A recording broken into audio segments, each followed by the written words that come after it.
Billions of years ago, deep in the ocean, the earliest life forms appeared on Earth.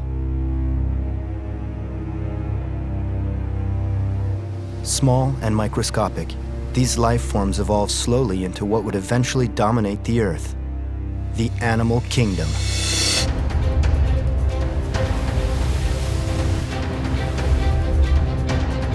Over the last 500 million years, animals filled the ocean, land, and sky.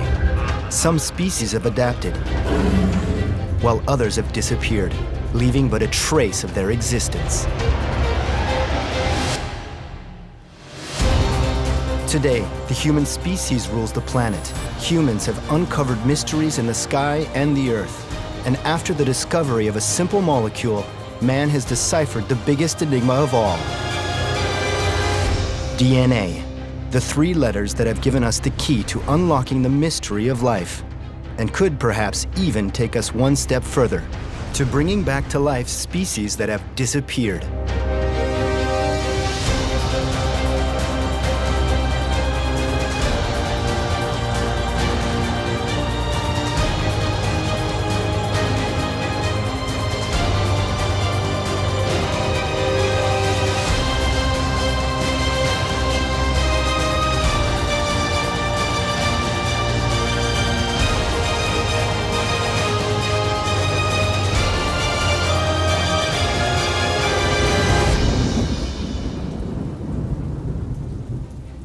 At the dawn of the third millennium, man is attempting to defy evolution.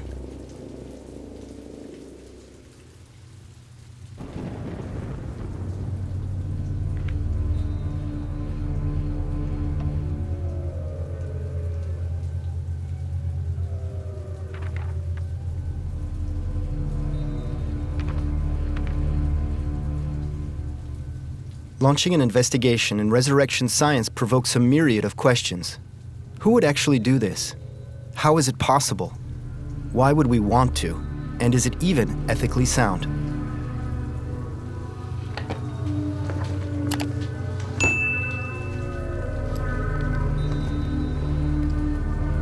The science behind resurrection begins with the understanding of the DNA molecule, found inside the nucleus of every cell of every living creature in the shape of a double helix. Between its strands lie millions of combinations of 4 different bases: A, G, C, and T. Adenine, guanine, cytosine, and thymine. The order in which they are assembled defines the organism's genetic code, the genome. It is unique to every living being, whether bacteria, insect, or mammal. Today we have the tools to sequence letter by letter every genome. Through recent advancements in genetics, scientists are learning how to manipulate DNA, maybe to the point where they could bring a species from the past back to life. The first scientist to meet this quest head-on is Jack Horner, one of the most famed paleontologists in the world. He made headlines when he announced that he would build a dinosaur. He even wrote a book on how to do it.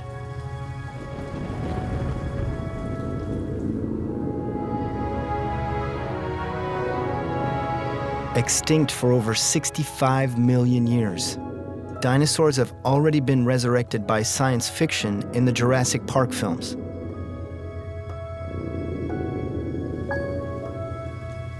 Is Jack Horner's book fiction or a possible reality? The only way to know is to go where he goes. Deep in the American West, in the state of Montana, Jack Horner is hunting for dinosaurs.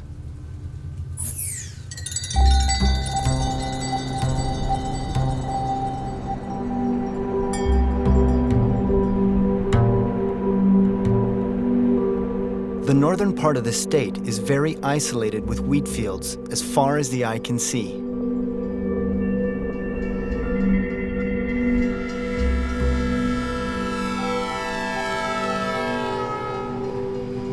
To reach Jack Horner's El Dorado, you must first pass through Rudyard. a small town with a population of only a few hundred people.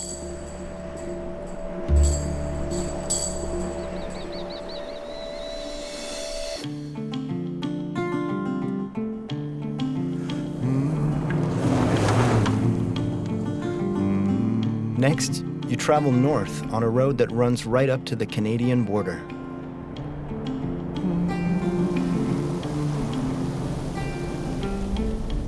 At the end of this route lies an extremely unique rock formation. The canyon, which was once a riverbed, meanders over several miles.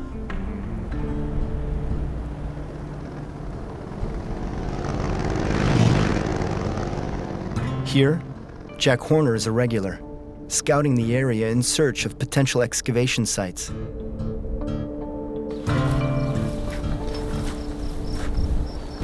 The geology and morphology of the land is ideal for finding dinosaur fossils.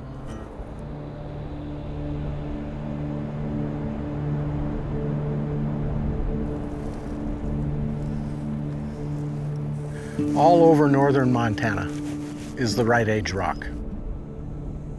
And this is a place right here where the Milk River has cut down into the Right Age sediment and eroded it so that it has badland hills. So what we look for when we're looking for any fossil is a place where a river has cut through the Right Age rock and erosion is going on so fast that plants can't grow. So if you look on the sides of these hills right here, the rock is actually exposed and there's very little vegetation on it. That's the kind of places we look for, and they're called badlands. For us, they're good lands.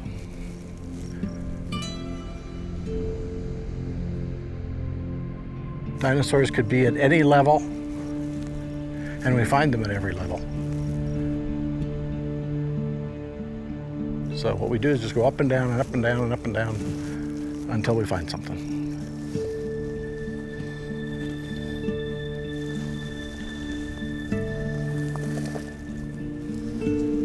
The hillsides are filled with fossils. From one year to the next, the wind and rain could reveal a brand new discovery.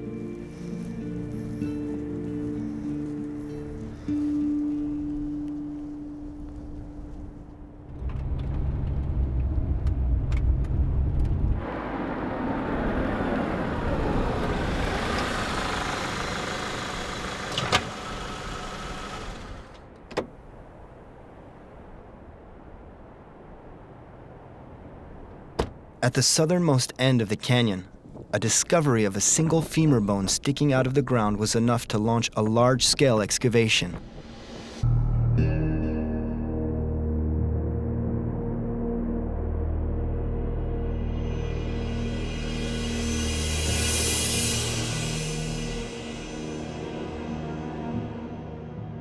That was 6 years ago. Today, an entire section of the hill has been dug out and 5 complete dinosaur skeletons have been discovered.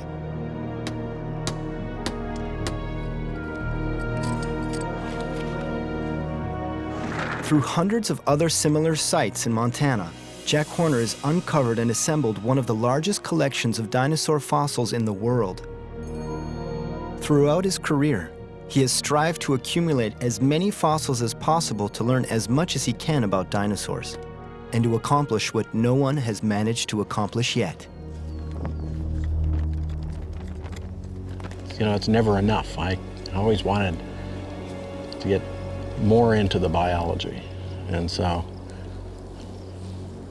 learning about its behavior and about their growth and about their evolution just sort of all grew into the notion of seeing if we could actually get dinosaur DNA from a dinosaur and seeing if we could make a dinosaur. Building a dinosaur from recovered DNA. Jurassic Park's fantasy could become a reality. Jack Horner launched an extraordinary project to recreate a species extinct for over 65 million years. Since 1993, his teams have searched far and wide throughout Montana for the most well-preserved fossils in hopes of extracting DNA. In several research studies, Scientists have succeeded in identifying the components of hemoglobin, proteins, and even blood vessels inside some of the dinosaur fossils. But despite all of their efforts, not a single trace of DNA could be detected. Having failed, the paleontologist refused to give up and followed another hunch. To understand it, you have to travel a little over 300 miles into southern Montana.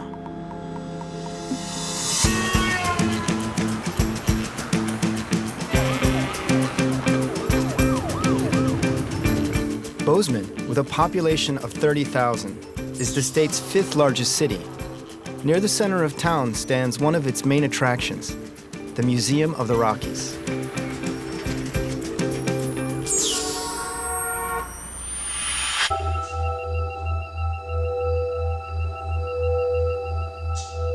The thousands of fossils accumulated by Jack Horner, the museum's curator, are exhibited for the public or archive for study.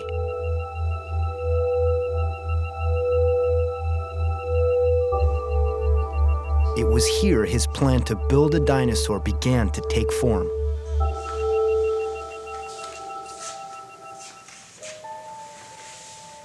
After we had attempted DNA extractions, it was pretty clear that we weren't going to get enough DNA to make a dinosaur.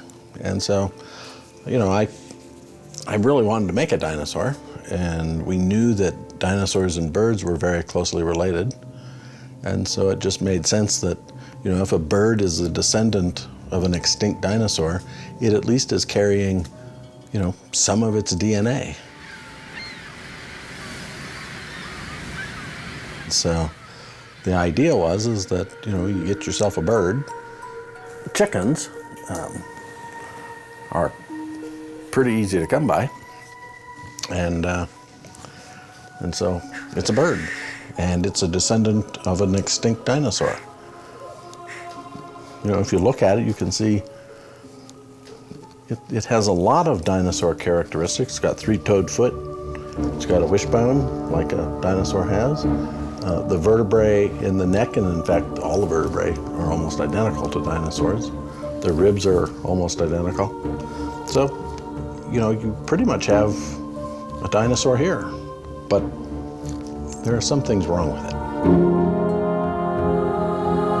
Dinosaurs have long tails, and they have arms and hands instead of wings. A friend of mine, Hans Larsson, was actually studying the evolution of dinosaurs to birds, and he was looking at how the tail reduced, and he was also looking at how the wing formed through evolution. And I figured, if he could figure that out, we could just reverse it and make a dinosaur. So if we are to find the genes, the atavistic genes, the ancestral genes, we could actually hatch out a bird that has teeth, hands and arms, and a long tail, which of course is pretty much what we think of as a dinosaur.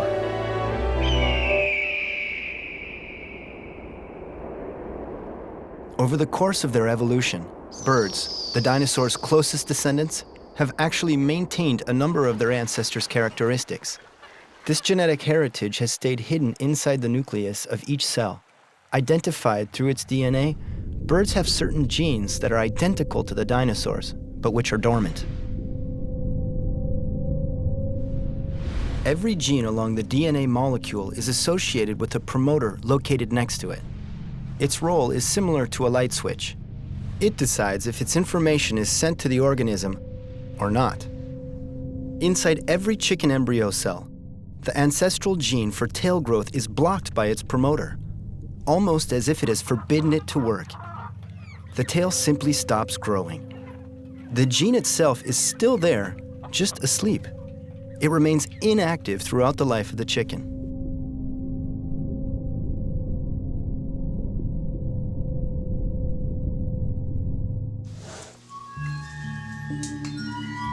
To successfully create a dinosaur from a chicken, Jack Horner called Anne Blackwell, a specialist in developmental biology. Yeah. In the laboratory, Anne and her assistant Laura are trying to awaken the gene that enables the chicken's tail to grow.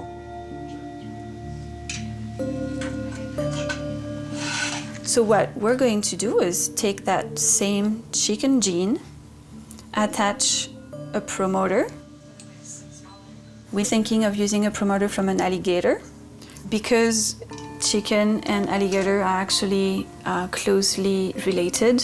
And so if we do take an alligator promoter, alligator that has a tail, and we put it in a chicken, it is highly likely that the promoter will be recognized by the chicken and that the chicken proteins will be able to use the promoter and drive the gene to express the gene and create a tail like in an alligator. The process calls for several steps. The first is to place the fertilized eggs in an incubator and wait until the chicken embryos develop. Next is to extract the DNA and attempt to isolate the specific gene that is responsible for tail growth and copy it. This gene is then attached to an alligator promoter.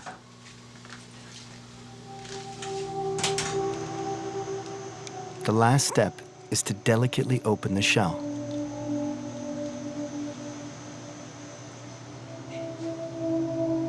The gene with its promoter are placed into a virus which is then injected into the egg.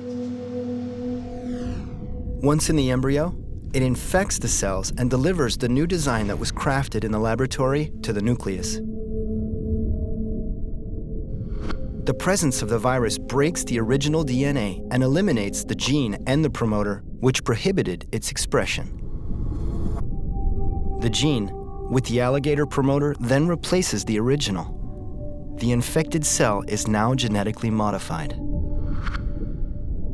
The goal is, of course, to infect as many cells as possible, and those cells will then multiply and develop as the embryo grows. If the operation is successful, the tail of the embryo will continue to grow until it hatches. The same process can be applied to create claws. At the beginning of development, the chicken embryo actually has hands with 3 fingers. After 7 days, a gene triggers their fusion and the fingers transform into wings. By introducing a new promoter, it's possible to disable the gene and prevent the growth of the wings. The hands of the embryo would then continue to grow. For teeth, researchers have already made some progress.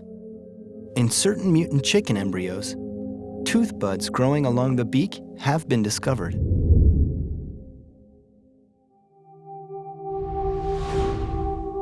In 2006, this discovery caused a sensation. Although these embryos couldn't survive more than several days inside the egg, the discovery proved that the ancestral gene does exist inside their DNA and that the genetic manipulation could reactivate it. But the beak is actually not able to carry teeth currently in the chicken, so we will have to transform the beak back into a jaw, and from there actually create the teeth.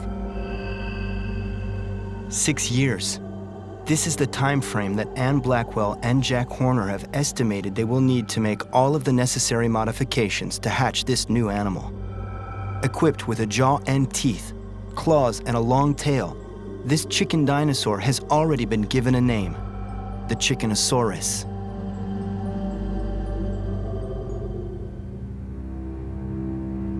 We can modify the DNA of a chicken to create a new species, half bird, half dinosaur.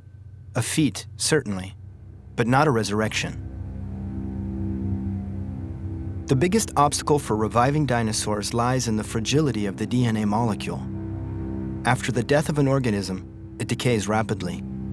In the case of dinosaurs, as they disappeared long ago, there is no trace of their DNA that remains on Earth. resurrection seems impossible. The science of resurrection must therefore focus on a species that has more recently become extinct. Mammoths, for example. The last ones lived in Russia nearly 10,000 years ago. When the frozen Siberian tundra melts, many well-preserved mammoths are discovered. Scientists have even given them names. In specialized laboratories, paleogeneticists have managed to extract DNA. Among these scientists, Regis Dubrin is one of the few French researchers who have participated in the autopsies of mammoths. He conducts his research in Paris at the National Museum of Natural History.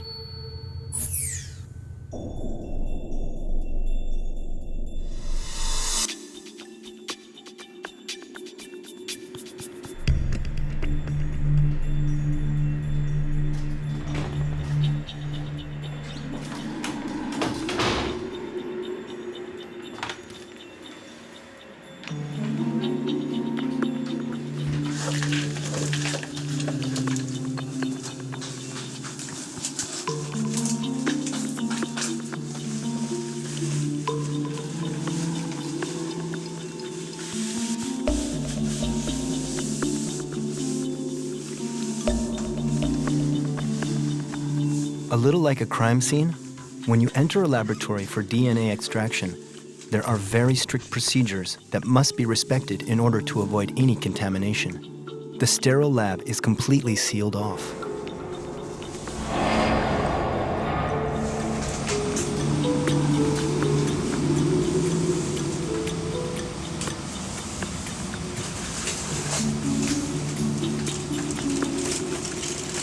Stored in freezers are samples from mammoths that were discovered in Siberia. Naturally mummified by the freezing Siberian temperatures, many remains can be extracted from their well-preserved bodies, skin, pieces of organs, stomach contents, and even muscles.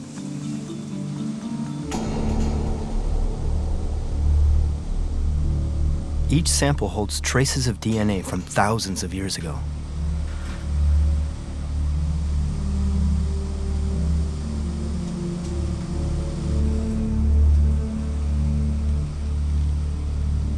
Regis is able to retrieve the most information from the hair, teeth, and especially the bones.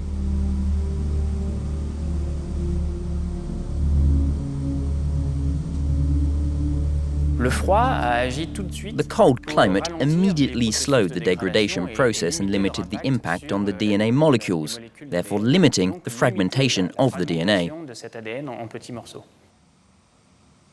The fact that these mammoths are very well preserved is a sign that they were probably buried quickly after they died and would have had very little time to decay, either due to external organisms or due to their own internal processes.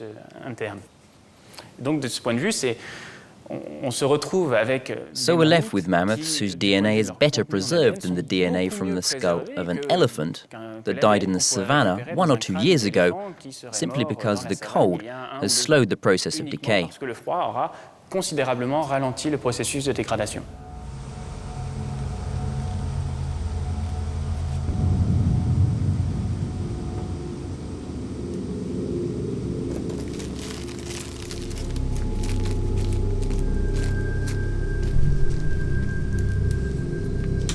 Regis recently received a rib sample from a young frozen mammoth mummy that scientists have named Yuka. He lived in Siberia over 20,000 years ago.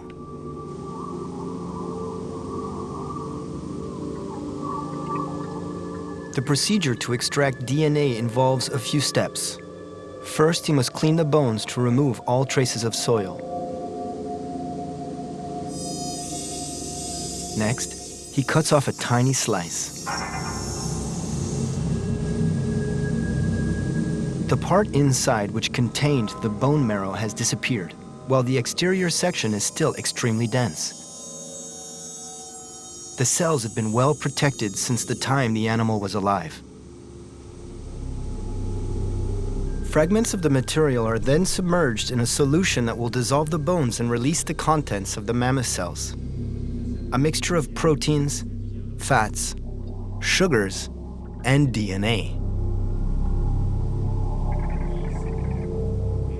It is in this milky mixture that Yuka's DNA hides, having been preserved over the course of time thanks to the Siberian cold.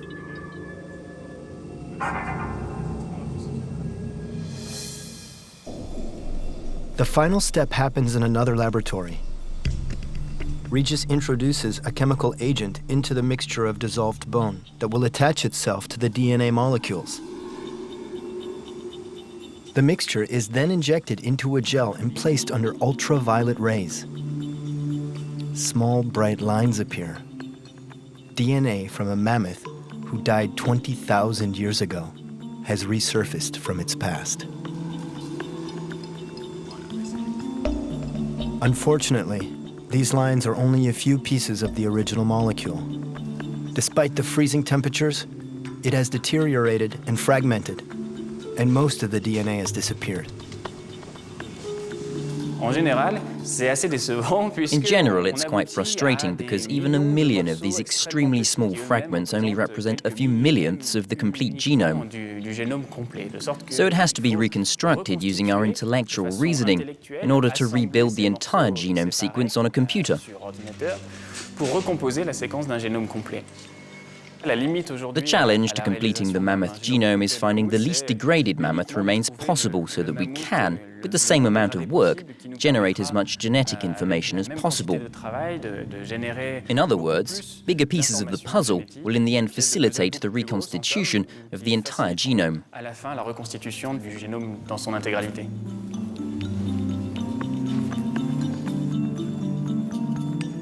By sequencing the mammoth genome from millions of fragments extracted from the samples, we can recover the complete mammoth genetic code.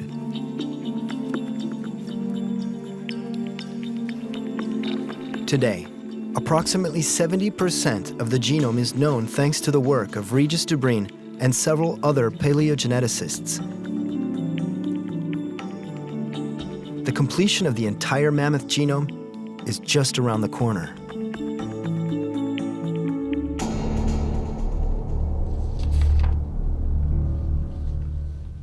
Despite its degradation, traces of mammoth DNA still remain on Earth. There is even a team of Japanese scientists, directed by the professor Akira Iritani, who are searching for a fully intact nucleus of a mammoth. With the complete DNA, they would be able to clone the woolly mammoth. The technique has already been proven on a mouse that died 16 years earlier. In 2008, Teruhiko Akiyama and his team at the Riken Institute in Japan managed to create clones from a frozen mouse. First, they collected the nuclei from cerebral cells of the mouse. Then they transferred those nuclei into the eggs of living mice whose nuclei had been removed. 12 perfectly healthy mice were born. Their DNA was identical to that of the dead mouse.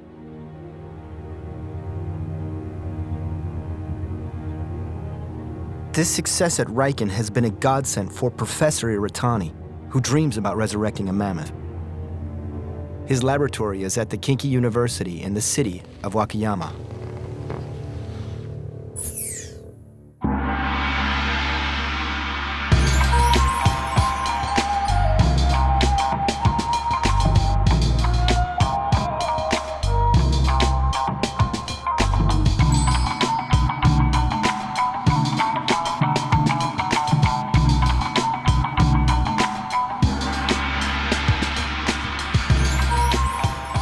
Located less than 10 miles from the city's center on the campus of Kinki University is the Institute for Advanced Technology.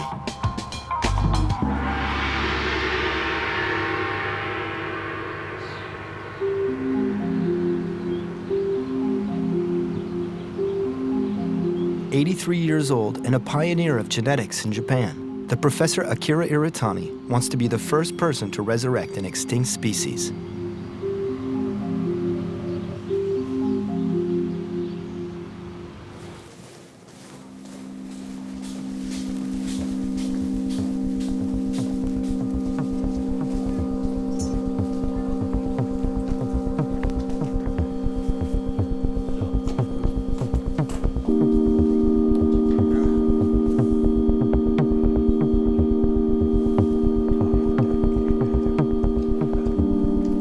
inside the laboratories at the Institute, he is working with Professor Hiromi Kato to bring the mammoth back to life through the technique of cloning.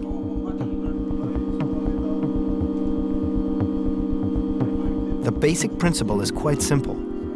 It requires the nucleus of a mammoth cell that is in very good condition and the egg of a female elephant, the species closest to the woolly mammoth that is alive today.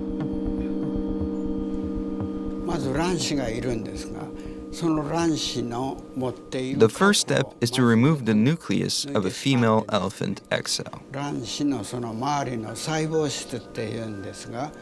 It's the preparation of what we call the receptive egg. Then we take the nucleus of a mammoth cell that contains DNA, and we will inject this nucleus into the elephant's egg. In fact, this technique for the mammoth is the same one that has already been used on cows, for example. Once the nucleus of the animal that we want to clone has been introduced into the egg, we then leave the cells to grow inside to start forming the embryo. When 60 cells have multiplied, we transport the egg into the uterus of an elephant. If that works, the pregnancy will last about 600 days. If the surrogate mother doesn't miscarry after 2 years, she will give birth to baby mammoth.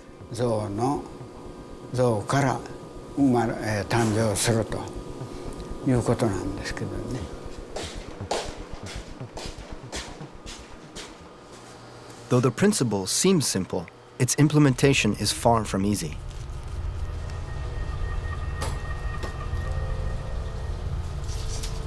The biggest challenge is finding mammoth cells whose DNA isn't degraded.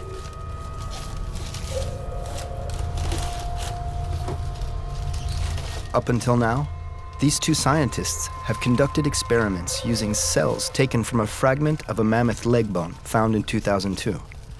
The sample was so well preserved that the bone marrow is still present inside the bone. Yet despite numerous attempts, no viable nucleus has been recovered.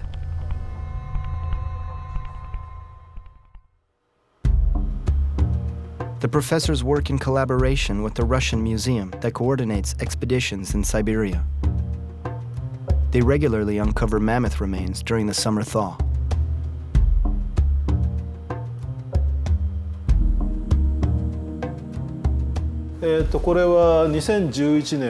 That's a mammoth femur bone, which was just discovered in Siberia. It's the team from the Museum of Yakutsk who found it. They examined the state of the bone marrow, and it's very good. They know that we're looking for bones in excellent condition, so they offered it to us. If the bone marrow is well preserved, we hope to extract a viable nucleus. It's a very promising symbol.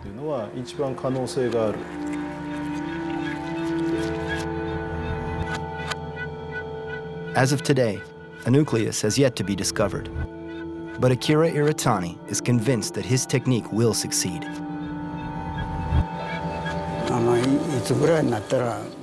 When will a baby mammoth be born? I can't answer that question because there are many unknowns. But what I can tell you is that we will have an embryo very soon.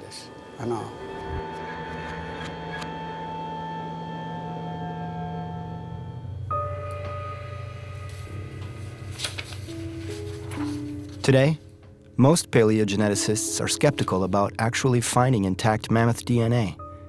But Akira Iritani maintains hope, and the media regularly fantasizes about the imminent arrival of a baby mammoth on the Earth.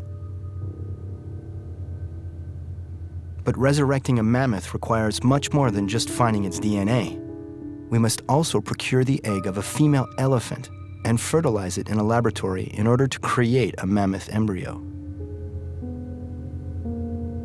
The final step is implanting the embryo into the uterus of a surrogate mother, a feat yet to be accomplished.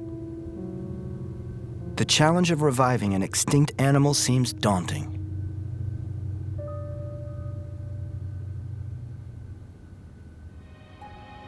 However, resurrection science intends to go even further. The Neanderthal.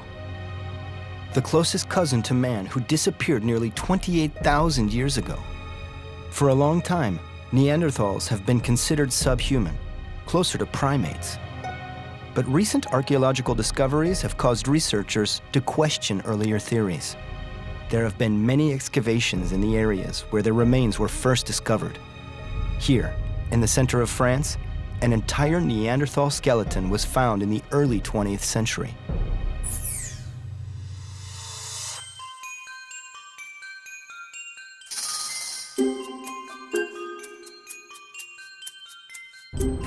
In 1908, deep in a cave in the heart of Corrèze, near the village of La Chapelle-aux-Saints, the first complete skeleton of a Neanderthal was found. He was an adult who lived in the region over 40,000 years ago.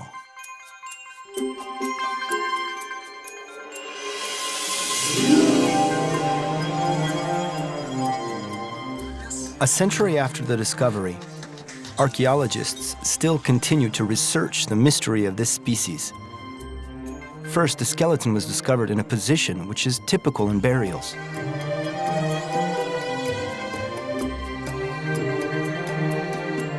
This suggests that by that time, Neanderthals had developed symbolic, even religious thoughts. That would be a first for a species other than humans. What do we actually know about these people? Who were they? What were they like? Neanderthals were hunters and gatherers, so they were forced to move a lot, to follow the herds or for the availability of resources. We find them in caves because that's the place where it's the easiest to dig, so it's much easier to find them there. But since we have started larger excavations all over, we have found Neanderthal sites in the plains. We realize, though, that the idea of the Neanderthal living closed in a cave is totally obsolete.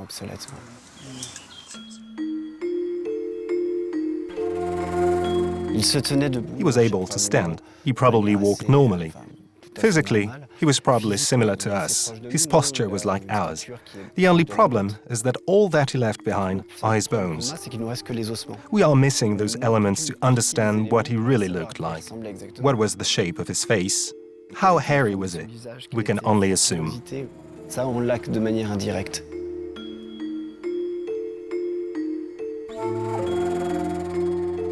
The Neanderthal's image is evolving. The final generations of the species must have been similar to humans, with a rich culture and complex tools. Maybe Neanderthals weren't that much different from us.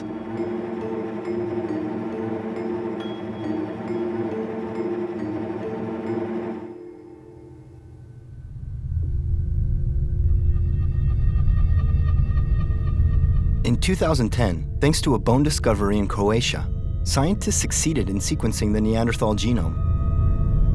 The project was carried out by a research team at the Max Planck Institute in Leipzig, Germany, led by Swedish geneticist Svante Pääbo, a pioneer in the exploration of ancient DNA. The world welcomed his success in sequencing the genome, but the acclaim also led to an unexpected idea.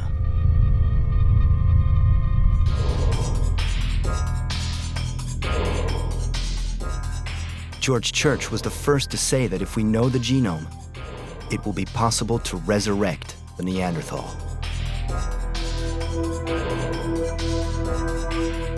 George Church, a genetics professor, isn't just anyone. He was one of the geneticists to sequence the human genome, and the press labeled him the Picasso of DNA.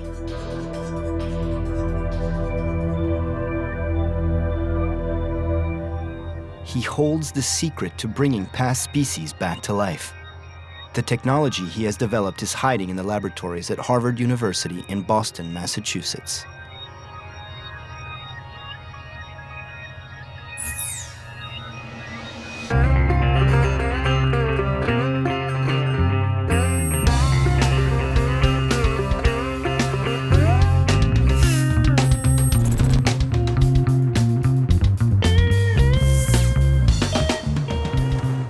Entering the genetics laboratory at Harvard Medical School is a little like diving into the future.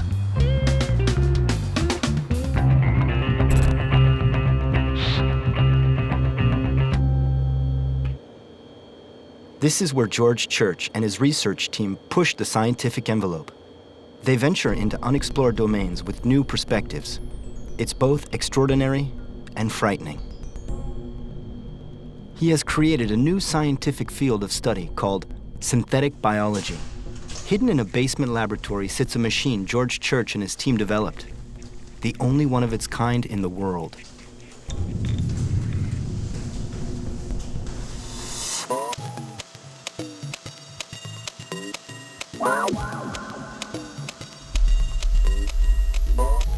The device makes it possible to inject small pieces of synthetic DNA into a cell. When these DNA pieces enter the nucleus of a cell, they alter the genes.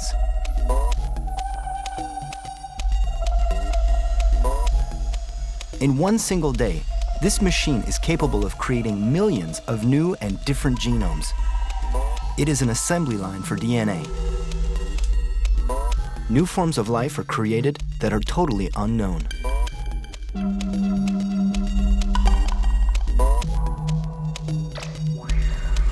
Probably in the near future, we will be taking as for granted the same way we take for granted inkjet printer to make a document. This is an inkjet printer that basically prints A's, G's, and T's as chemicals the same way you would have maybe different colors of ink.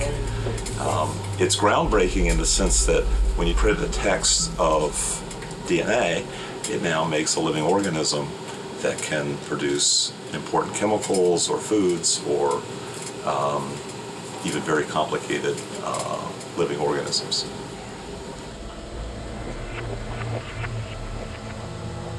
Through this machine, it might be possible to resurrect an extinct species.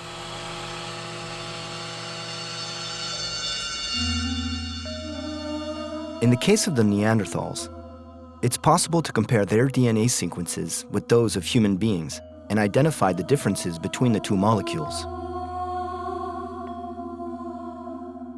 Next, small strands of synthetic DNA would be injected into a human cell to replace the parts of the human cell that are different from the Neanderthals. By successive additions, human DNA would change little by little until becoming totally identical to Neanderthal DNA.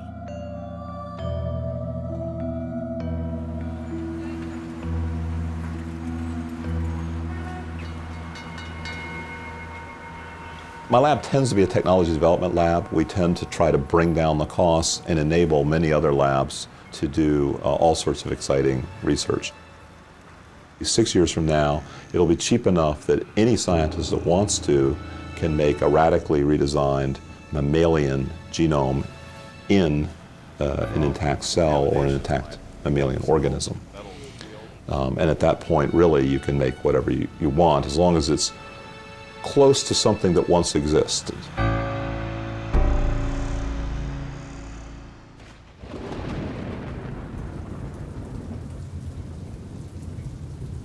To summarize, we've sequenced the mammoth genome, and we have the DNA of its cousin, the elephant. We've sequenced the Neanderthal genome as well as the DNA of its cousin, us, humans. With synthetic biology, we can create cells whose genomes are identical to those of the mammoth and the Neanderthal. The first step to resurrection science is possible. The next step would be to implant these cells into surrogate mothers.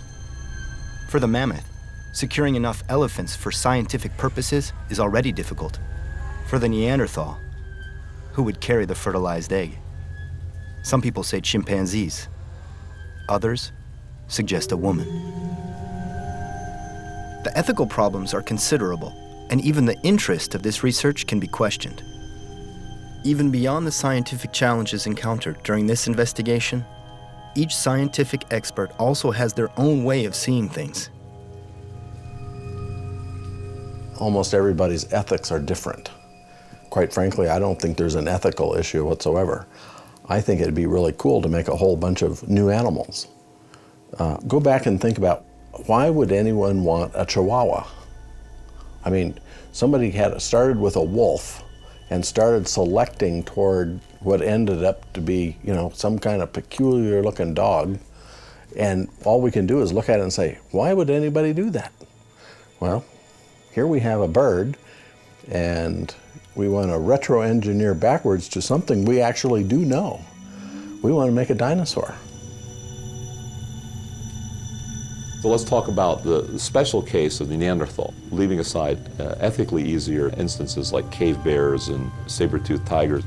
We have to be able to do human cloning with great confidence. It has to be part of standard medical care, in the same sense that there was a day when we didn't do in vitro fertilization, and it was considered risky and scientifically on the edge. But now it's so ingrained in many societies that it would be considered unethical to deprive an infertile couple of the ability of getting in vitro fertilization. The same thing could happen with human cloning.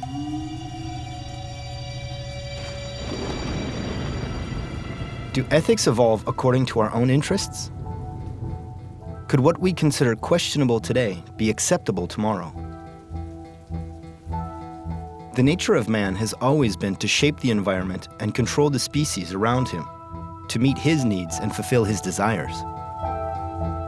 This raises the question, could reviving a past species be useful in our future? It's hard to predict the scientific value of something in advance. For Neanderthals, there are various scenarios where this could be merged in ethically.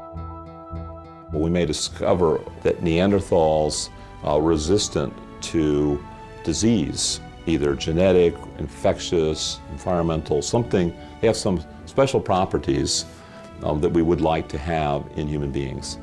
And it could be that as humans decide they're going to take a transplant, essentially, from a Neanderthal, not create an entire Neanderthal, but just a little bit of tissue that will make me more resistant to disease. So that's a way you could get started on.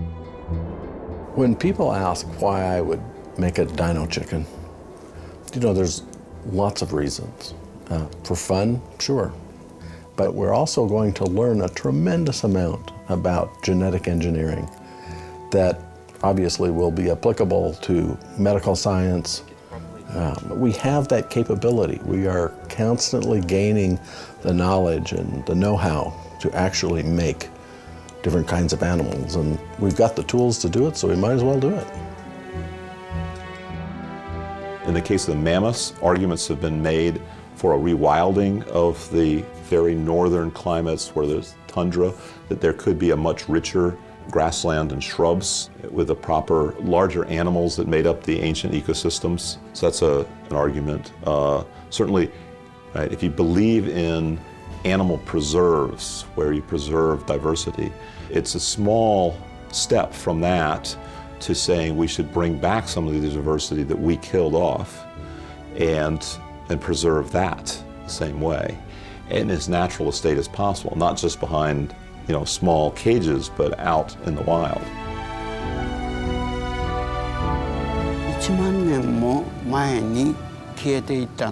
The goal isn't necessarily the resurrection of the mammoth, but to prove that with cloning, we can give birth to an animal that disappeared over 10,000 years ago.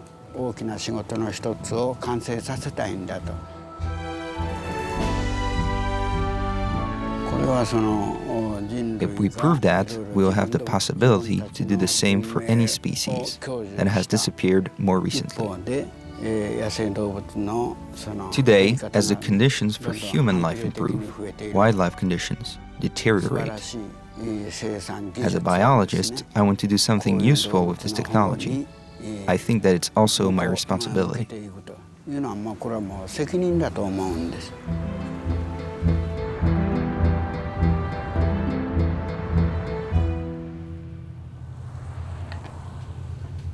Scientists are debating the value of resurrecting an extinct species. Some believe that the money spent on this type of research would be more helpful elsewhere. There are others who advocate the freezing of DNA of endangered species so that they can eventually be cloned, saving them from extinction. The question is not if we will bring a mammoth back to life or not. I'm convinced that it will happen soon enough. The question is more how we will allow researchers to manipulate this knowledge. If we allow it with the mammoth, is it then okay to do the same with the Neanderthal or another species? It's a real social issue, not just a scientific matter. Just because science is capable, does it give us the right to do something like this? I'm not so sure.